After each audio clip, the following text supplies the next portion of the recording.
विलाप करते हैं महाराज, वृक्षों से जाकर के पूछते हैं। इतने दुखी हुए भगवान कि एक बार तो भगवान गिरने को हुए पृथ्वी पर, लेकिन गुरुजी ने संभाल लिया। गुरुजी का मतलब लक्ष्मण जी महाराज, वो जीवाचार है। क्योंकि जब व्यक्ति संकट में होता है तो ऐसी परिस्थिति में केवल गुरु ही सहारा देता है। और लक्ष्मण जी कौन है? वो जीवों के आचार्य हैं, जीवाचार्य हैं। जब राम जी संभल गए तो एक बार भगवान को क्रोध आ गया कि लक्ष्मण, अगर आज मेरी सीता मुझे नहीं मिली तो आज ये पूरा ब्रह्मांड मेरे क्रोध का निवाला बनेगा। मेरा धनुष बाण लेकर के आओ, मैं संपूर्ण चराचर सृष्टि को नष्ट कर दूंगा अगर आज मेरी सीता मुझे नहीं मिली। अब इतना कहते ही लक्ष्मण जी हंसने लगे। राम जी कहते हैं कि मुझे क्रोध आ रहा है और तुम हंस रहे हो। कि प्रभु हंसूंगा नहीं तो और क्या करूंगा बताओ। कि जो काम जिसका नहीं है अगर वो उस कार्य को करने की कहे तो फिर तो हंसी आएगी। क्यों? क्योंकि मरने मारने का काम तो हमारा है। और प्रभु आप किस ब्रह्मांड को नष्ट करने की बातें कर रहे हैं? किस सृष्टि को, जो जिसके निर्माता आप ही हैं? और क्या सृष्टि का नाश करने से तुम्हें सीता मिल जाएगी? लक्ष्मण जी कहते हैं क्या सृष्टि का नाश करने पर तुम्हें सीता मिल जाएगी? भाई सृष्टि में कहीं ना कहीं तो सीता होंगी ना। तो जब तुम पूरी सृष्टि का ही नाश कर दोगे तो फिर सीता का भी नाश हो जाएगा। इसीलिए इन बातों का त्याग करो। चलो हम ढूंढते हैं, आगे जाते हैं, उनको ढूंढते हैं। नदियों के पास जाकर के, पहाड़ों के पास जाकर के, वृक्षों के पास जाकर के उनसे निवेदन करते हैं भगवान राम। जो भी संत मिलता है, जो भी पशु पक्षी जीव मिलता है, उसी से निवेदन करते हैं कि या मुक्ता तथा सीता मुक्ता भासीन तोषितम। कि भैया वृक्षों, दसों दिशाओं के देवताओं, स्थान के देवताओं, हे वन के देवताओं, अगर तुमने मेरी सीता को देखा है तो तुम मुझे दिखाओ। ऐसा करते करते भगवान आगे की तरफ चलते चले जा रहे हैं। यहां पर वाल्मीकि मुनि कहते हैं कि बहुत समय तक भगवान राम और लक्ष्मण जी सीता जी को ढूंढते रहे। वन की दसों दिशाओं में जाकर के दसों दिशाओं के देवताओं से निवेदन करके याचना करने लगे कि भैया अगर तुमने ही मेरी सीता को कहीं जाते हुए देखा तो तुम ही बता दो। पृथ्वी से निवेदन करने लगे कि अरे वसुधा, अगर कहीं सीता गई होगी तो तुम्हारे ऊपर चल करके गई होगी, तो कम से कम तुम तो मेरा मार्गदर्शन कर दो कि मेरी सीता कहाँ चली गई। यहां पर भगवान ने बड़ा विलाप किया है महाराज। खूब विलाप करने के बाद में जब भगवान आगे बढ़े तब यहां पर एक कवंध नाम का दैत्य भगवान को मिला है। कम शिराहा बंदह, कवंध, जो कवंध नाम का राक्षस था उसका सर नहीं था और ना ही उसके पैर थे। इंद्र ने वज्र का प्रयोग किया तो उसका सर घुस गया नीचे पेट में, और जब पैरों पे प्रहार किया तो पैर घुस गया पेट में, तो उसका धड़ धड़ था बस। कमहा सिरा बंदह, मतलब ये हमारे इस क्षेत्र को बांध करके रखता है। ये कबंध है जिसके गर्दन ना हो, केवल कंधे कंधे पे, सबको कंधे पे टिका रहता है, तो इसलिए इसको कंधा कहते हैं। अर्ध मुद्दों में था युक्ता शिरहा चोषते ग्रही, कि जो इस भाग को अपने ऊपर टिका करके रखता है उसको कंधा कहते हैं। अब इंद्र से उसने कहा कि महाराज तुमने मेरा मुंह भी घुसा दिया पेट में, पैर भी घुसा दिए पेट में, अब ये बताओ कि मैं खाऊंगा पीऊंगा कैसे। तब इंद्र ने कहा, इंद्र की दया से उसके हाथ लंबे लंबे हो गए, इतने बड़े बड़े हाथ हो गए महाराज। अब तो वो एक जगह पर बैठा रहता, पेट में से देखता, और जो भी बहुत लंबे लंबे हाथ चले जाते थे। जो भी हिलने डुलने वाली चीज़ को देखता उसी को पकड़ लेता और खा लेता। अब जब भगवान ने जब देखा तो भगवान को पकड़ लिया, दोनों हाथों से भगवान को, राम को और लक्ष्मण को पकड़ लिया। अब क्या हुआ, लक्ष्मण जी डर गए कि भैया ये क्या चीज़ है, इसका मुख तो कहीं दिखाई नहीं देता, इसके पैर भी कहीं दिखाई नहीं देते। तब भगवान ने कहा कि कबंधो यस्य दैत्यानां मुक्तिर्भवति चोग्रहि, क्या भैया ये कबंध है। जब हम गुरुदेव आ रहे थे तो गुरुदेव ने इसके बारे में हमको बताया था कि ये देव ही था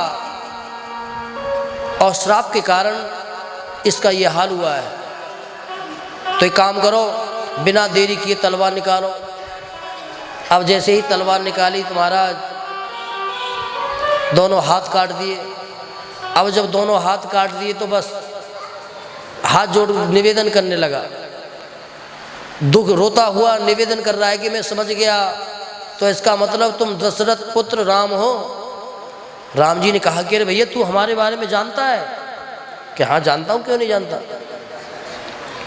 क्योंकि जब मुझे श्राप मिला था तो मुझे देवताओं ने कहा था कि दशरथ के पुत्र राम ही तुम्हारा वध करेंगे और तभी तुम्हारा श्राप नष्ट होगा और तभी तुम्हारा कल्याण होगा। तब कहता है कि महाराज आगे के रास्ते के बारे में मैं ही तुम्हें बता सकता हूँ, तुम्हारी सीता कहाँ है मैं ही तुम्हें बता सकता हूँ। राम जी ने कहा कि भैया फिर बताओ कहाँ है हमारी सीता। कि महाराज ऐसे नहीं बताऊँगा। फिर कैसे बताओगे? कि पहले तुम मेरा वध करो, मुझे जलाओ। क्यों? क्योंकि राक्षस होने के कारण मेरा ज्ञान शून्य हो गया है। जब तक आप जलाओगे नहीं, मारोगे नहीं, और जब तक मैं इस देह को त्याग करके दिव्य रूप में प्रकट नहीं हो जाऊंगा, तब तक मेरा ज्ञान जागृत नहीं होगा और तब तक मैं तुम्हें नहीं बता सकता। अब तो राम जी ने बिना देरी किए महाराज उसको जला दिया और जल करके दिव्य रूप में प्रकट हो गया, उसका ज्ञान प्रकट हो गया। तब उन्होंने कहा कि भगवती आपकी पत्नी सीता इस समय लंका में है, दैत्यों का राजा रावण उसका हरण करके ले गया है और वो पुष्प वाटिका में बैठी हुई हैं। यस्य विलापने मुक्ता रामो रामे संवर्धिता। मैं देख सकता हूँ कि वहाँ पर बैठे बैठे वो विलाप कर रही है, राम राम मेरी रक्षा करो, मुझे बचाओ, मैं यहाँ हूँ, इस प्रकार से रो रही है। वाल्मीकि मुनि कहते हैं कि इन बातों को सुनकर के एक बार राम जी बड़े दुखी हुए। भाई आपके बच्चे के बारे में, आपकी पत्नी के बारे में, परिवार के कुटुंब के बारे में कोई बताए कि महाराज वो ऐसे दुखी है और रो रहा है, तो दुख हो ही जाता है। लेकिन राम जी कौन है, सीता कौन है? मैंने आपको निवेदन किया था कि वाल्मीकि रामायण मंगला शासन ग्रंथ है। मंगला शासन, यहाँ पर भगवान का हर किसी ने मंगला शासन किया है, भगवान को हर किसी ने आशीर्वाद दिया है, भगवती जानकी ने भी दिया है। भगवती जानकी का भी भगवान राम बड़ा सम्मान करते हैं।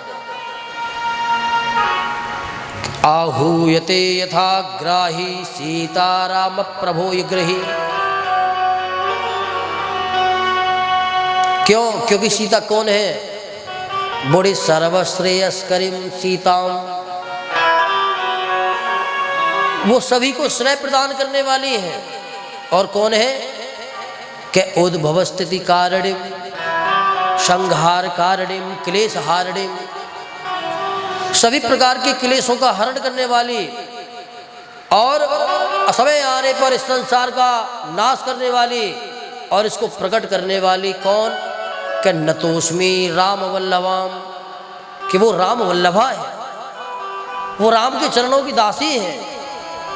लेकिन उसकी कृपा क्या है कि जब तक भगवती की कृपा नहीं होगी तब तक भगवान की कृपा भी नहीं होगी। इसीलिए राम जी को प्राप्त करने के लिए भगवती जानकी की शरण तो लेनी पड़ेगी, क्योंकि माता बड़ी दयालु है। जब सीता माता दया का हाथ तुम्हारे ऊपर रख देंगी तो फिर भगवान देरी नहीं करेंगे महाराज, भगवान देरी नहीं करेंगे, भगवान उसका कल्याण कर देंगे। तब कबंध ने कहा कि अब यहाँ से तुम आगे जाओगे तो तुम्हें किसिंदा एक नगर मिलेगा, वहाँ के राजा सुग्रीव से तुम्हारी मित्रता होगी और आगे तुम्हारी वही सहायता करेंगे। इतना कहकर के कबंध तो चला गया। अब आगे जाकर के क्या हुआ कि किसिंदा नगरी के प्रांगण में भगवान ने प्रवेश किया। वाल्मीकि मुनि कहते हैं कि किसंध्या चास्ते गते रात्रौ देहम संक्षिप्य मारुतः। किसिंदापुरी में वानरों का राजा सुग्रीव रहता है। ऋषिमुख पर्वत पर आंजनेय श्री हनुमंत लाल जी उनके सेवक हैं। अब एक विचार करो कि हनुमान जी कौन है? हनुमान जी कौन है? ये भगवान रुद्र के अवतार हैं। और सुग्रीव कौन है? सुग्रीव किसके अवतार हैं? किसके पुत्र हैं? सूर्य पुत्र हैं। और सूर्य जो हैं वो हनुमान जी के गुरु हैं। तो जब हनुमान जी ने सूर्य देव जी से जब शिक्षा ली तो कहा कि गुरुदेव बताइए क्या आज्ञा है, गुरु दक्षिणा क्या दे दूं? तब सूर्यदेव ने कहा था कि भैया एक काम करो कि आप जाओ और मेरा पुत्र है सुग्रीव, तुम उसकी सहायता करो। और जब समय रहने पर जब राम जी आएंगे, कब? जब भगवान मेरे वंश में जन्म लेंगे। भगवान का जन्म किसके वंश में हुआ? सूर्य वंश में। तो जब मेरे वंश में भगवान आएंगे तो आप उनके साथ उनके कार्यों को संपादित करना।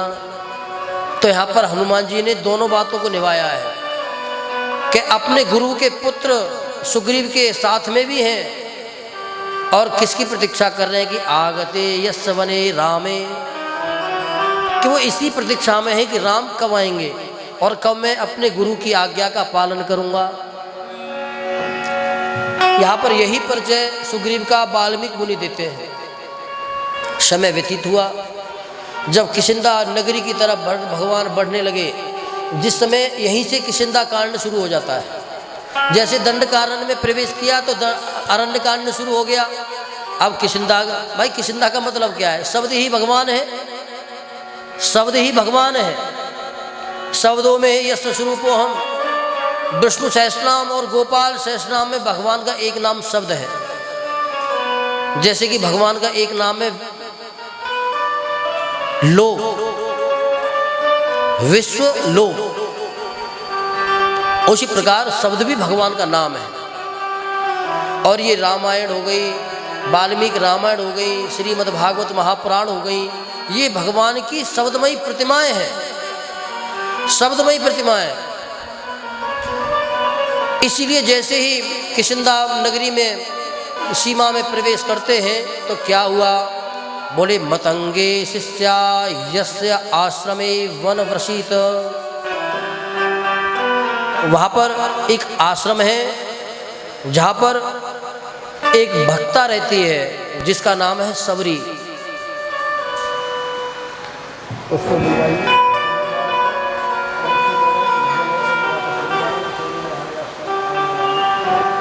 और ये सबरी कौन है? ये सबरी भील जाति की है महाराज। जब इसका विवाह होने लगा तो इसके पिता ने इसके विवाह में काटने के लिए दुनिया भर के भील, तो भील होते हैं, जानवरों को मंगवाया। बकरे बकरे आ गए महाराज। और जब बकरे जब आ गए तो जब ये अपने भवन से जब बाहर निकली तो इन्होंने देखा कि बहुत से जीव जंतु खड़े हुए हैं। पूछा कि पिताजी ये क्या है? माँ से पूछा। तब माँ ने कहा कि बेटी ये तेरी शादी में बनने के लिए है। जो लोग आने वाले होंगे विवाह में उनकी दावत के लिए इनको लाया गया है। इनको मारेंगे, पकाएंगे, उनको खिलाएंगे। अब महाराज उन छोटे छोटे जीवों को देख करके इसके मन में बड़ी दया प्रकट हो गई। मन में कल्पना करने लगी कि मेरे विवाह में इतने जीवों की हत्या होगी। रात्रि के समय ही अपने घर को छोड़ दिया और दौड़ करके जंगल में चली आई। आश्रमे यस्तथा कृत्वा मतंगे मुनि शिष्यते। जंगल में आकर के देखा कि आश्रम है, वहाँ पर बहुत से संत रहते हैं, लेकिन वहाँ के जो प्रमुख संत हैं उनका नाम है मतंग ऋषि। अब वो क्या करते, भील जाति की थी, सोची कि अगर मैं ऐसे जाऊंगी उनकी सेवा करूंगी तो मुझे सेवा करने नहीं देंगे। तो जब संत चले जाते, जब वो सो जाते तो पीछे से चुपके से जाती और उनके आश्रम में झाड़ू लगा करके आती, लकड़ियाँ इकट्ठी करके रख करके आती, पूजा के पुष्प रख करके आती, फल रख करके आती, जंगल से तोड़ तोड़ करके। अब भैया जितने भी महात्मा थे सब आश्चर्यचकित रह गए कि भैया हमारी सेवा कौन कर जाता है, कौन सेवा कर जाता है हमारी। अब जो मतंग ऋषि जो थे, एक दिन उन्होंने देखा कि देखते हैं कौन है। एक दिन छुप करके देखा तो पकड़ लिया, डर गई, हाथ जोड़ के गिर पड़ी कि प्रभु कि तुम सेवा करके जाती हो, कि प्रभु मैं ही सेवा करके जाती हूँ, क्या कारण है। सारी व्यथा बतलाई कि मैं घर छोड़ करके आई। तब उन्होंने कहा कि तुम हमारे आश्रम में रहो। मतंग ऋषि बड़े तपस्वी थे महाराज, बाकी जो महात्मा थे उनको बुरा लगा कि ये भील जाति की है और भील जाति के लोगों से हमको दूर रहना चाहिए, अछूत होते हैं।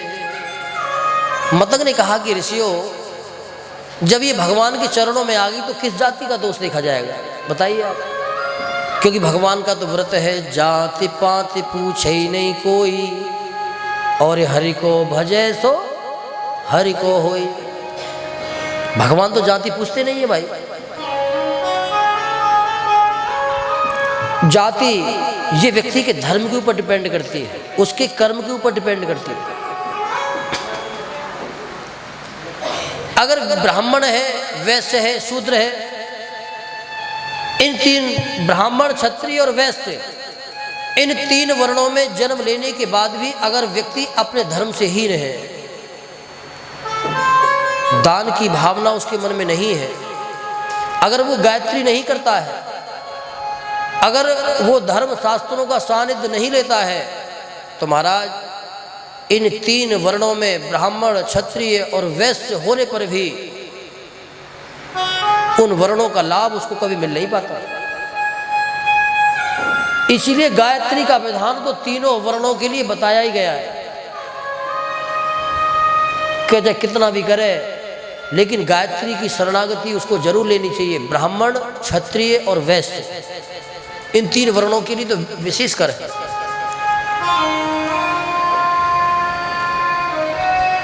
व्यक्ति को अपने धर्म के आचरण में रहना चाहिए। और अंत में वाल्मीकि मुनि ने केवल एक ही बात कही कि जिसका जो धर्म है वो अपने उसी धर्म का पालन करे। किसी को देख करके धर्म बदले नहीं जाते महाराज, कि हम वो ऐसे कर रहा है तो हम भी ऐसे करेंगे, वो ऐसे कर रही है तो हम भी ऐसे करेंगे, ये काम करने से उसके घर में देखो कितना पैसा हो रहा है, अरे उसका प्रारब्ध है। जरूरी नहीं कि वही कर्म करने से तुम्हें भी धन की लाभ होगा, ऐसा कुछ नहीं। माताओं के जो धर्म है वो अपने धर्म का निर्वहन करें, बेटियों के जो धर्म है वो अपने धर्म का निर्वहन करें, बेटा जो है वो अपने धर्म का निर्वहन करे, पुत्र जो है वो अपने धर्म का, पिता जो है वो अपने धर्म का, बुआ जो है वो अपने धर्म का, चाची है वो अपने धर्म का। संसार के जिन संबंधों को जिन धर्मों से जोड़ा गया है वो सब अपने अपने धर्म का पालन करें, और तभी परिवार में और समाज में अनुकूलता भी होगी और परिवार के संबंध मजबूत भी रहेंगे। वाल्मीकि मुनि कहते हैं तुम अपने धर्म का पालन ना करके, तुम्हारी जो मर्यादा है उस सीमा का अतिक्रमण करके तुम कहीं जाके इंटरफेयर करोगे तो दिक्कत तो होगी ना। जहां तक तुम्हारा अधिकार है केवल वहीं तक सीमित रहो, और जिसका धर्म है, जिसका अधिकार है वो पीछे हट रहा है। एक पुत्र का धर्म है, उसका अधिकार है कि वो अपने माता पिता के वृद्ध होने पर उनकी रक्षा करे, सेवा करे, वो अपने धर्म से च्युत हो रहा है, अलग हो रहा है, तो ये भी हानि है भाई, ये भी तो हानि है ना। वो अपने धर्म का पालन करे।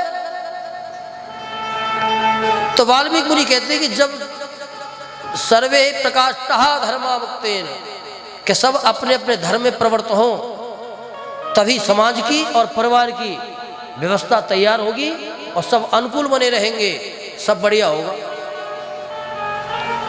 बोलिए सीतारामचंद्र भगवान की जय। सबरी को रख लिया है, सभी ऋषियों ने खेद माना, लेकिन मतंग मुनि ने कहा कि नहीं, इसके मन में भगवान के प्रति श्रद्धा है, घर का त्याग करके आई है, तो मैं इसका त्याग नहीं करूँगा।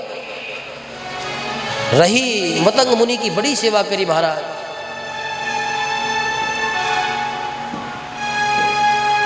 ऐसा नहीं था कि वो अनपढ़ थे।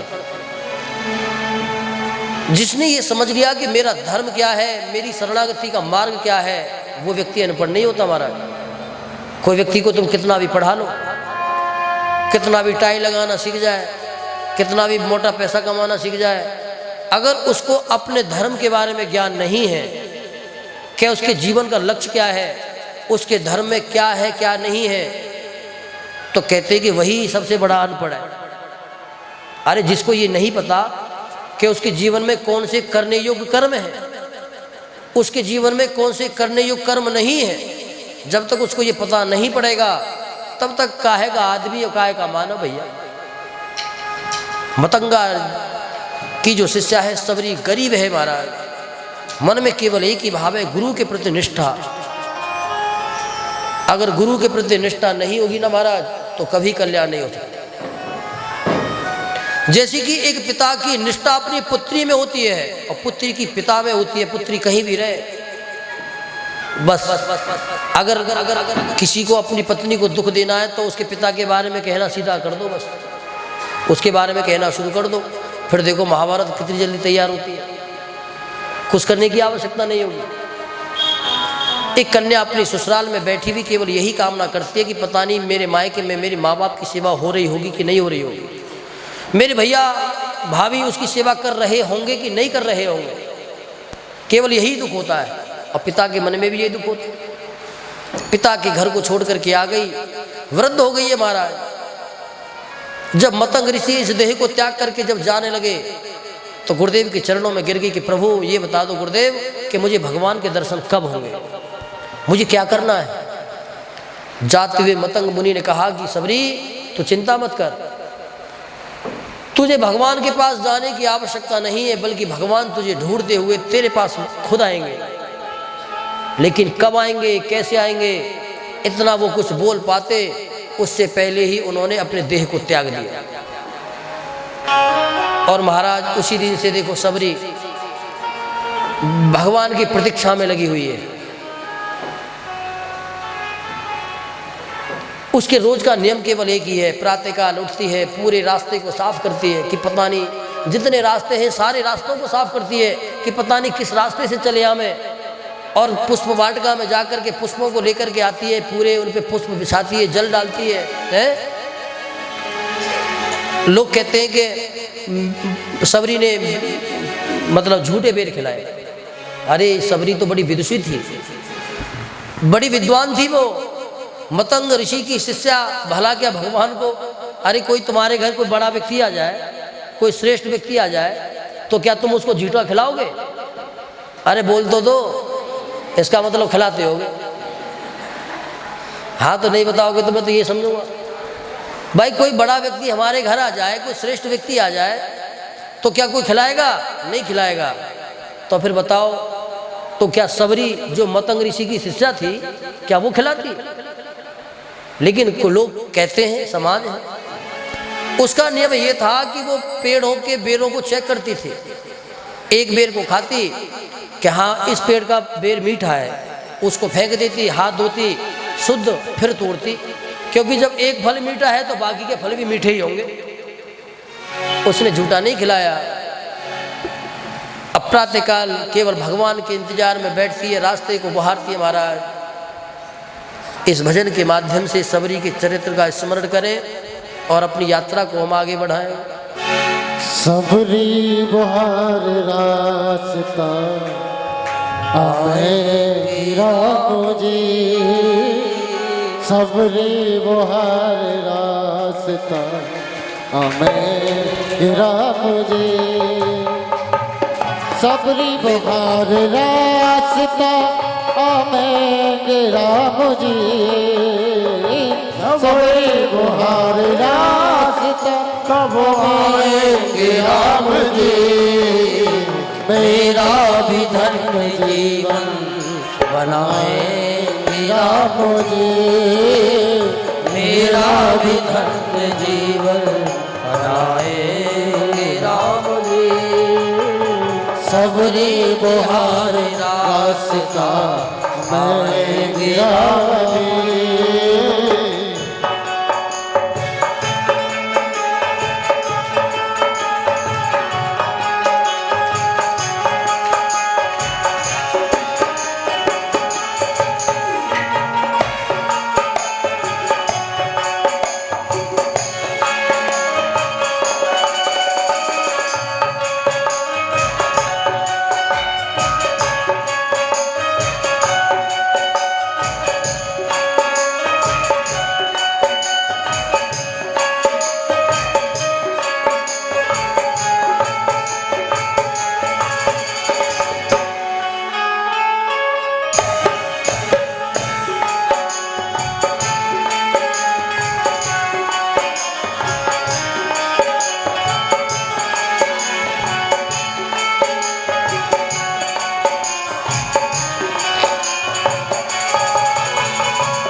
दलिया में बेर रोज वो चुन चुन के ला रही गलियों में बेर रोज वो चुन चुन कर ला रही चुन चुन के ला रही खट्टे हो चाहे मीठे हो खट्टे हो चाहे मीठे खाएंगे राम जी सबरी बिहार रास्ता आएंगे राम जी सबरी बिहार रास्ता आएंगे राम जी सबरी बुहार रास्ता आएंगे राम जी सबरी बिहार रास्ता आएंगे राम जी मेरा भी धन्य जीवन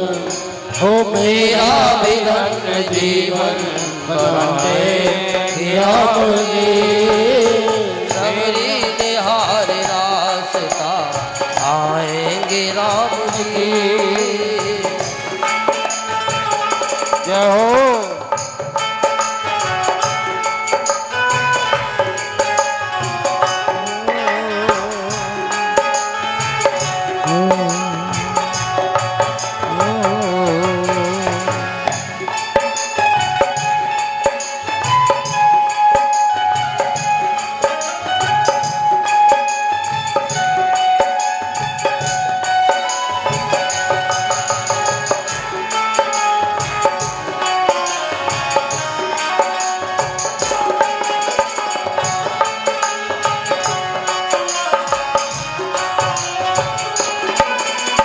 हाथों से रोज अपने वो काटे बहोरती हाथों से रोज अपने वो काटे बहोरती हाथों से रोज अपने वो काटे बहोरती हाथों से रोज अपने वो काटे बहोरती ये काटे बहोरती कांटा लगे न कोई को कांटा लगे न कोई कोमल है राम जी कांटा लगे न कोई कोमल है राम जी सबरी बिहार रास्ता आएंगे राम जी सबरी बिहार रास्ता आएंगे राम जी